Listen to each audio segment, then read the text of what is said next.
Kim Pao, phenomenon. Ate Shawi, nagpaka-fangirling nga ba kina Kim at Paolo?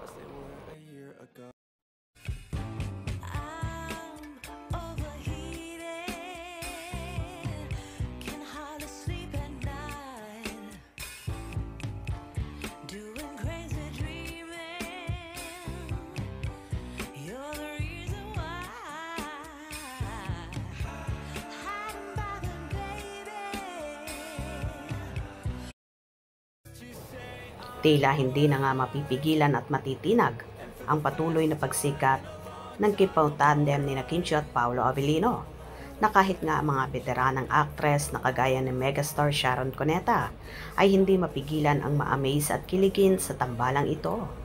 Lumalabas talaga ang pagiging fangirling ni Ate Shawi sa Kim Pao dahil kilig na kilig nga ito sa dalawa, na si Paolo nga ay medyo naiilang pa.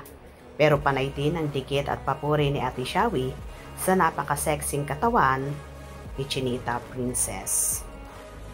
Sa gitna ng sikat at controversial na mundo ng Philippine showbiz, may isang tambalang patuloy na nagpaparamdam ng kanilang presensya at lakas, ang Kim Pao. Hindi lamang sa screen, nagniningning ang kanilang chemistry, kundi pati na rin sa likod ng kamera at maging sa paningin ng mga batikang personalidad sa industriya.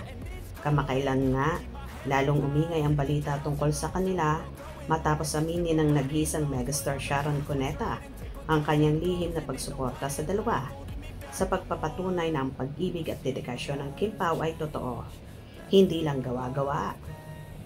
Sa isang kaganapan, ibinunyag ni Sharon Cuneta ang kanyang pagka-fangirl at pagmamahal sa tambalang Kim Pao. Ang kanyang pag-amin ay nagbigay ng matinding dagdag bigat sa nararamdaman ng publiko. Ang isang artistang kasing laki ni megastar na tahimik na sumusuporta sa dalawa ay malinaw na indikasyon ng kanilang katotohanan at karisma na hindi mapagkakaila. Sabi nga niya, hindi siya magpapahuli sa pagka-fangirl. Isang sentimientong sinasalamin din ng napakaraming kapamilya artist na mahal ang dalawang ito. Hindi ito basta-basta pag-i-endorso lamang.